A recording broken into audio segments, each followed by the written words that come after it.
নিশ্চয়ই এটা অর্থ দপ্তর এবং আমাদের মাননীয় মুখ্যমন্ত্রী চিন্তা করবেন আগামী দিনে কি করা যায়। আমি সমাবেদনশীল বলছি এই কারণে, যেটা আপনারা করে গেলেন সরকারের থেকে যত অনিয়ম আছে সেই অনিয়মগুলি এখন আমাদের উপর চাপিয়ে দিয়ে আপনারা ভাও পা কুলানোর জন্য, সস্তা রাজনীতি করার জন্য এই কথাগুলি বলছেন। আমি কি বিনয়ের সঙ্গে আপনাদের কাছে একটা প্রশ্ন করতে পারি? 10,323-এর প্রসঙ্গ আপনারা এনেছেন। 2009 সালে ট্যাডের আইন হয়েছে, 2012 সালে নিয়োগ দিয়েছেন, 2016 সালে তাদের চাকরি গেছে, 2018 সাল পর্যন্ত আপনারা ক্ষমতায় ছিলেন। আপনারা যে তাদের প্রতি সমবেদনশীল হতেন, তাহলে পরে আপনারা একটা স্পেশাল পরীক্ষার ব্যবস্থা করে এই 10,323-এর চাকরিটা বাঁচাতে পারতেন। কারণ 16 সালের পরে 2 বছর আপনারা ক্ষমতায় ছিলেন, কিন্তু তারপরে আপনারা করেননি। সেই দায়টা পড়তাম কার উপর? বর্তমান সরকারের পূর্বতন মুখ্যমন্ত্রী বিপ্লব দেব বলেছিলেন আমরা চেষ্টা করব আইনিভাবে যদি কোনো সুযোগ থাকে সেটা। এটা বলা কি অপরাধ? একটা সরকারে থেকে যারা এই ভিকটিম তাদের প্রতি সমবেদনা দেখানো, এটা কি অপরাধের কাজ? কিন্তু আইনের ঊর্ধ্বে তো আমরা কেউ নই। আইন পারমিট করেনি তার জন্য হয়নি। তারা চাকরি গেল, এর মধ্যেও প্রায় 2,500-এর মতো চাকরি হয়ে গেছে ট্যাট দিয়ে, পরীক্ষা দিয়ে তারা চাকরি করছেন। কেউ পরীক্ষা দেয়নি, ট্যাট দেয়নি, তারা অযোগ্য বলে তো বাতিল হয়নি। এটা ভারতীয় জনতা পার্টির সরকার করেনি, আপনাদের আমলে হয়েছে।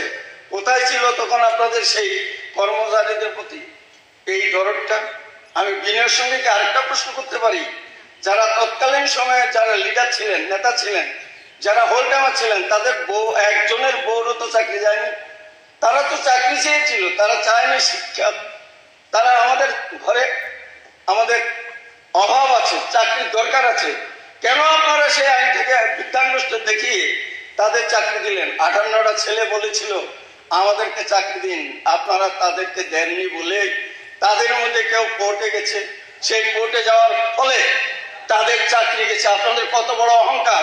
58টা ওই লোকের প্রতি যদি আপনারা সেদিন জাস্টিস করতেন, তাহলে কোর্টে তারা যেত না, 10,323 চাকরি বেঁচে যেত।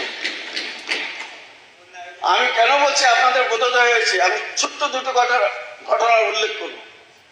1973 সাল কৃষক আন্দোলন, আমিও সেদিন আপনাদের সাথেই ছিলাম। সিপিএম এর কর্মী হিসাবে আমিও সেই আন্দোলনে যোগ দিয়েছি।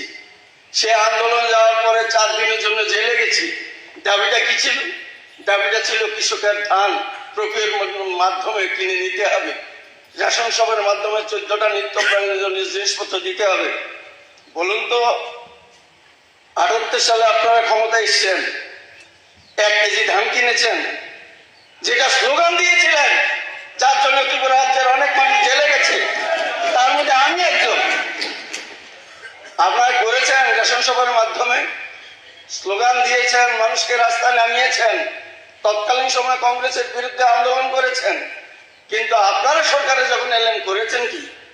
আরেকটা শুধু বলবো, আমি সেটা বলছি।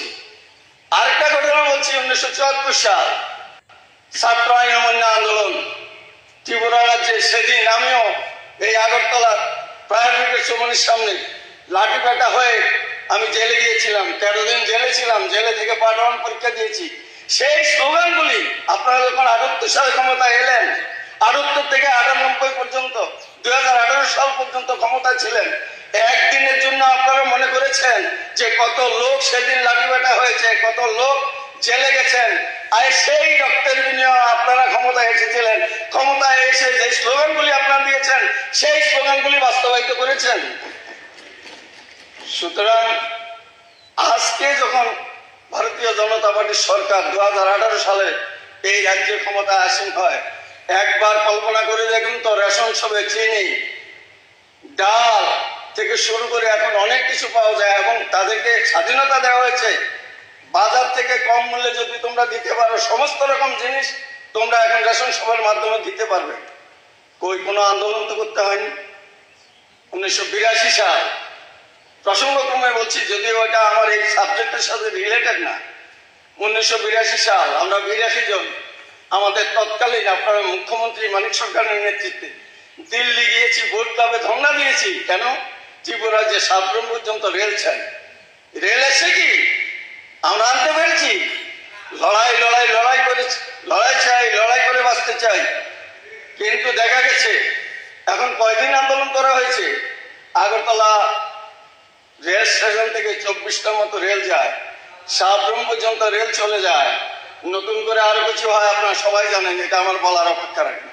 তাহলে আন্দোলনেই আপনাদের একটা ভরসা ছিল, শুধু আন্দোলন করবেন, মানুষকে নিয়ে মুখরোচক স্লোগান দেবেন।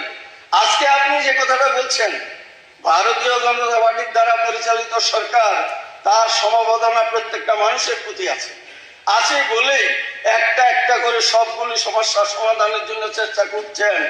এবং এই যাদের কথা আজকে বলছেন তাদের সমস্যা সমাধান একদিন হবে, আমি এই কথা বলতে পারি, কিন্তু সেটা একটু সময় নিতে হয়। এই কারণ এখানে আইনগত দিকগুলি খতিয়ে দেখে আমরা চাই না এমন কোনো সিদ্ধান্ত নেই যে সিদ্ধান্তের ফলে আবার 10,323-এর মতো অবস্থা এই রাজ্যের কর্মচারীদের হোক।